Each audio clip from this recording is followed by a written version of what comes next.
आज उस मुनाफिक इंसान में भी कुछ लोगों को अच्छाइयाँ नज़र आनी शुरू हो गई हैं, जिसने रियासत मदीना का नाम लेकर और हुजूर सैयद आलम सल्लल्लाहु अलैहि वसल्लम के उस पाक निज़ाम का नाम लेकर और कौम को चूना लगाने की खातिर उधर तैबा की गलियों में जूतियाँ उतार कर उसने तैबा के आशिकों के ऊपर गोलियाँ बरसाई। आज वो मुनाफिक को भी नंगा करने की ज़रूरत है। और ये जो आए बैठे हैं 40 चोर, जिनको मशवरा करने के लिए पाकिस्तान में कोई बंदा नहीं मिलता, और जिसको कहते हैं कि नवाज शरीफ की शीन लीग, ऐसे ही है ना, नवाज शरीफ की शीन लीग, नून तो रही नहीं ना, तो शीन लीग। हम उनसे भी कहते हैं कि आप जब हमारे सामने बैठते हो, जब हमसे बात करते हो, तो कहते हो कि जनाब हम दीन का निज़ाम, आप दीन समझते हैं, हम नहीं समझते, हम तो कौम की खिदमत के लिए आए हैं। तो आपको क्या नज़र नहीं आ रहा कि चोलिस्तान में लोग प्यास से मर रहे हैं और आप कौमी ख़जाने में से करोड़ों अरबों रुपए खर्च कर कर और मुल्की जहाज़ लेकर काबीना भर कर बाहर लेकर जा रहे हो। अगर आपके पास ज़्यादा पैसे आ गए हैं तो यार उन गरीबों को पानी फराहम करो। और चोलिस्तान में डेजर्ट रैली के नाम पर अरबों करोड़ों खर्च करने वाले वो अय्याश, जिन्होंने अय्याशी का सामान करने के लिए वहां पर पूरे पूरे खैमे और बस्तियां बसाई जाती हैं, वो कहां गए हैं सारे अय्याश? कौम को नजर आते जी बाद में वो चंद लोग हैं, वो भी दीनी लोग हैं, जो उनको पानी फराहम करने के लिए वहां पहुंच चुके हैं। अभी तक और तो कोई नहीं पहुंचा। वो सारे दीन का दर्द रखने वाले हैं, कौम का दर्द रखने वाले, वो सारे लोग उनको पानी फराहम करने के लिए पहुंचे हैं। वो कहां गए अय्याश बदमाश, जो वहां पे करोड़ों अरबों पे में सिर्फ डेजर्ट रैलियां गाड़ियां भगाने जाते हैं? उनका पैसा क्या अय्याशी के लिए है? उनका पैसा क्या बदमाशी के लिए है? उनका पैसे में से क्या गरीबों का हिस्सा कोई नहीं है कि वो करोड़ों का और अरबों का डीजल वहां लगाते हैं, रात के खैमे बसते हैं और जो भी करतूत करते हैं उससे हमें कोई गर्ज नहीं। लेकिन क्या गरीबों को साफ पानी भी नहीं वो दे सकते? क्या उनकी मदद के लिए कोई पानी का इंतजाम भी नहीं कर सकते?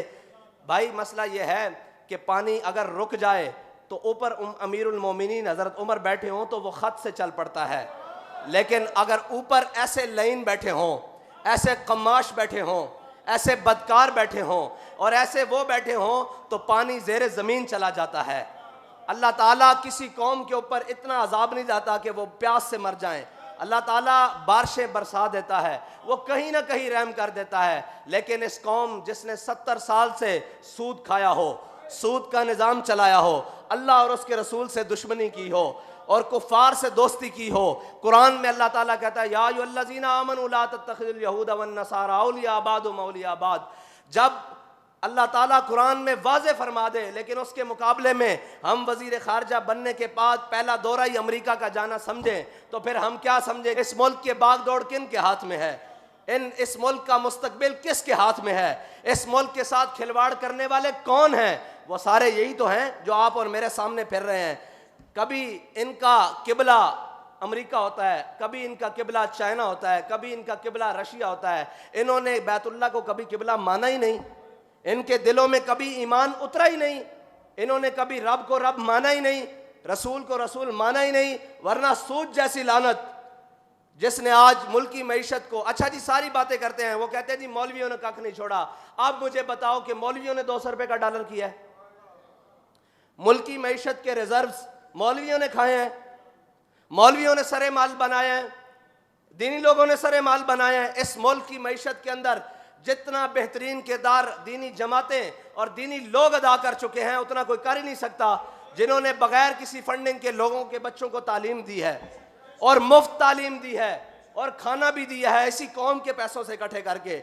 ना कभी किसी से बाहर मांगने गए हैं, ना कभी किसी के आगे दामन फैलाया है, ना भी कभी किसी को पुकारा है कि आओ हम मर गए, हमसे मदरसे नहीं चलते, हमसे तालीम नहीं दी जाती। आज भी जिसकी सबसे कम तनख्वाह है वो इमाम मस्जिद है। आप पूरे पाकिस्तान में सर्वे कर लें, आज भी जिसकी सबसे कम तनख्वाह है वो मुअज्जिन है मस्जिद का। आज भी जिसकी सबसे कम तनख्वाह है वो, अगर आप उसका सरकारी किसी मुलाजिम से मुवाजना करें तो एक खतीब कम अज कम 20वें ग्रेड का अफसर बनता है। मस्जिद का खतीब 20वें ग्रेड का अफसर बनता है। आप पता करके आए कि वो सरकारी आदमी कितनी मराहत और कितनी तनख्वाहें ले रहा है, और एक खतीब जुम्मा भी पढ़ाता है, जनाजे भी पढ़ाता है, निकाह भी पढ़ाता है, और तमाम मसाइल भी लोगों के हल करता है और सारी चीज़ें हल करता है। क्या हमने पाकिस्तान को बिगाड़ा है?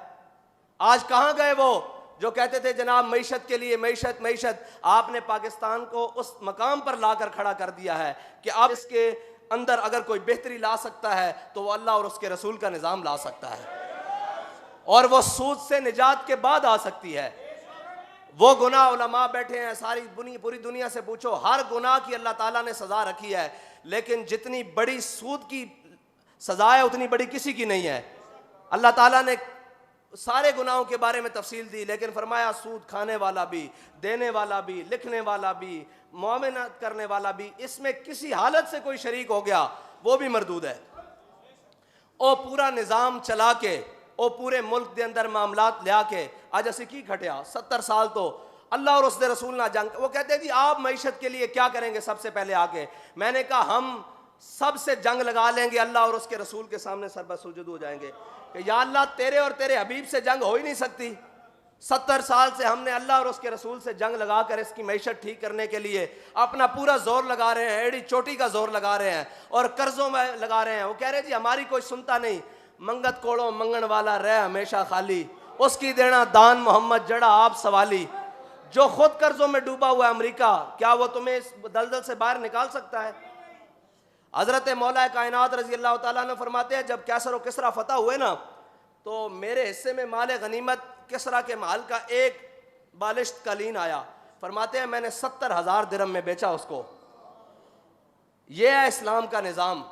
और अच्छा बात करो तो तकलीफ हो जाती है ऊपर बाहर सबको। अगर इस्लाम में निज़ाम मईशत को देखा जाए, तमाम उलमा सबसे पूछा जाए, इस्लाम में मईशत की पहली जड़ तो जिहाद है, जिससे तुम मुनकर होके बैठे हो। इस्लाम में तो है ही जिहाद, वरना मईशत की तरफ देखा जाता तो तबूक की मईशत तो पकी खड़ी थी। मदीना की सारी मईशत खजूरों पर है। रियासत मदीना में हुजूर सैयद आलम सल्लल्लाहु अलैहि वसल्लम के ज़ाहिरी हयात में सारी मईशत मदीना की वो खजूरों पर थी, खजूरें पकी हुई थी। हुजूर सारे सहाबा को लेकर तबूक की तरफ चले गए।